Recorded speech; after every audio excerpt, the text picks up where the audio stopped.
Hello everyone, today I have great pleasure to speak with Obilor. She's based in Nigeria and she's a creative entrepreneur. Hi Omu, it's a great pleasure to have you in our group. Hi, Edward. I'm very excited to be with you.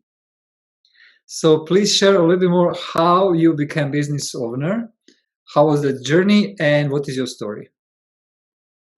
How did I become a business owner? So I studied engineering and I worked in a structured environment. So the first reason why I became a businesswoman was really because I didn't want to be reporting to anyone. And I wanted to wake up and go to bed anytime I wanted. So I actually just wanted to control my time. And I decided to follow, but I also believe in doing what I enjoy doing. So I started out as an event planner, and I went and studied event planning in the Institute of Event Planners in the UK, and I became an event planner. And then fast forward, I started networking internationally, and I was mentored by very great men in the industry, and I diversified and carved a niche for myself in the area of luxury event planning with emphasis on destinations. And so that's basically how I started my entrepreneurial journey, and several other things followed. How was the last year and this year, how this current situation, global situation impact your business and how you are serving your clients today? Oh, wow. It's funny. I feel like I had prepared for it a long time ago without realizing. So when I started my event planning, I felt I needed personal development. So I joined the John Maxwell team in 2011, and the sole purpose was to develop myself. But I felt I wasn't good enough to coach other people.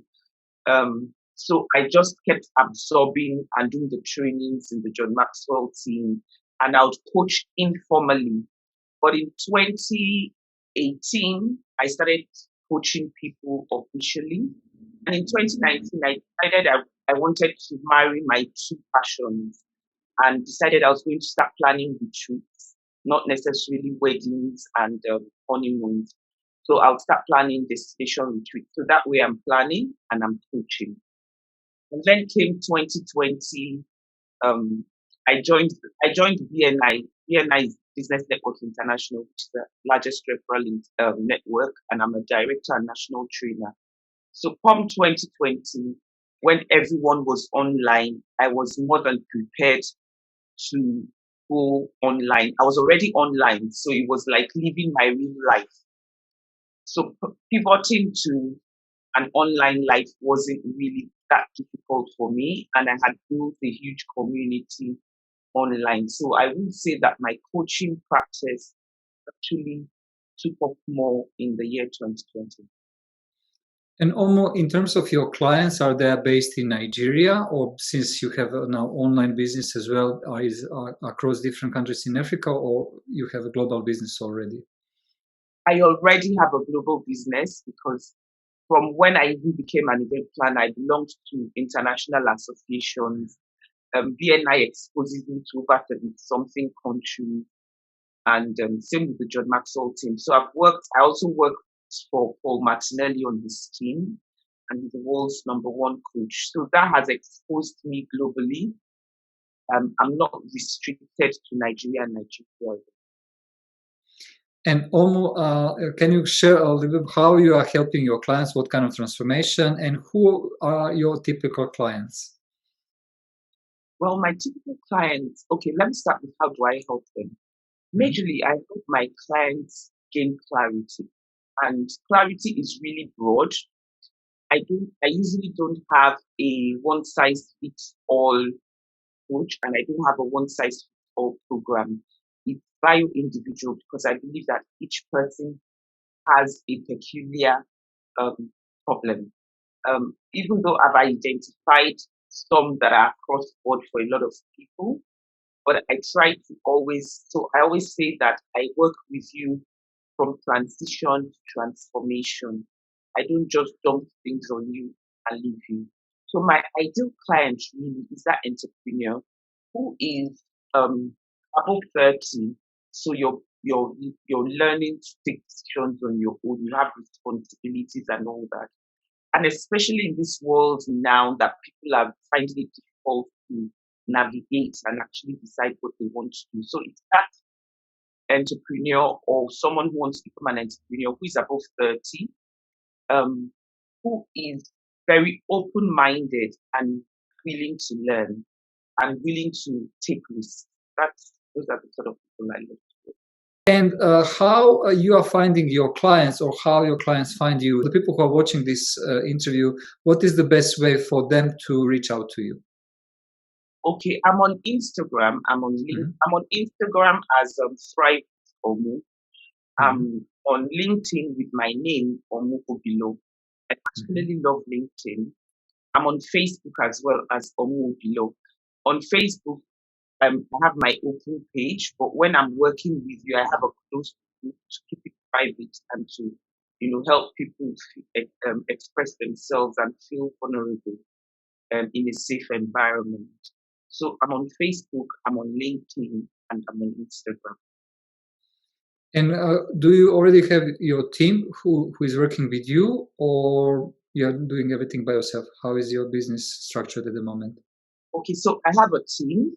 Mhm. I have a team that works with me, and I have different teams that work with me. So, for instance, in the event planning, I also partner with Longevity. Longevity is the wedding planning institute. I Mhm. train their courses, but that's strictly for the wedding industry on destination weddings, and I train them to get their certification. um, for networking and my coaching, I have a little team that usually come in when it comes to the mentoring stage because there are a lot of us and they have worked with me. So I trust that they're able to also mentor. And what part of your business you really enjoy? You feel you can do like all the time, and what part of your business you would like to outsource? The social media aspect, I would love to outsource. I love I love my LinkedIn, but when it comes to Instagram and Facebook, I really wish I could find someone who understands what I want to do and just outsource it. I find it's quite tedious for me to, keep abreast. I look at these beautiful Instagram profiles and I'm like, wow, but I just can't do it. So I really would love to outsource that. So with the pandemic, the events naturally are now smaller because of the different conditions the different governments have given. But there's also a positive side. The airports and travel have started opening up.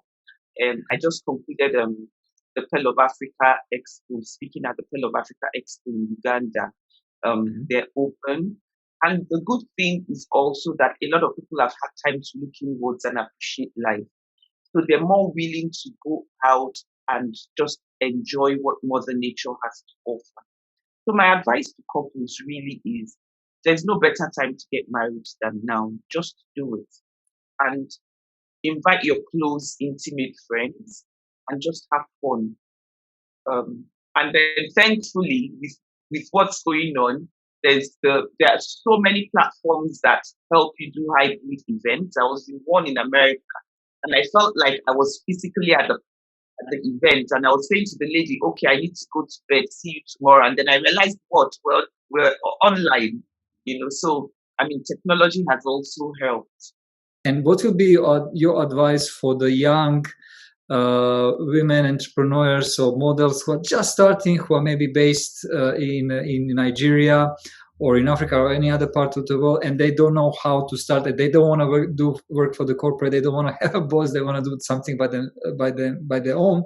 So, what will be your advice? Where to start? How to start? How to find that foundation, mentor, self confidence, and also the resources to take good steps in order to build the online or offline business. Okay, so I'm speaking from experience now. Mhm. My first advice is to find that one thing that you genuinely like or you genuinely love, because every business has its bad days and good days. You're going to thrive knowing that you're doing what you love on those bad days. So find that one thing that you genuinely love. My second advice is that the universe loves speed.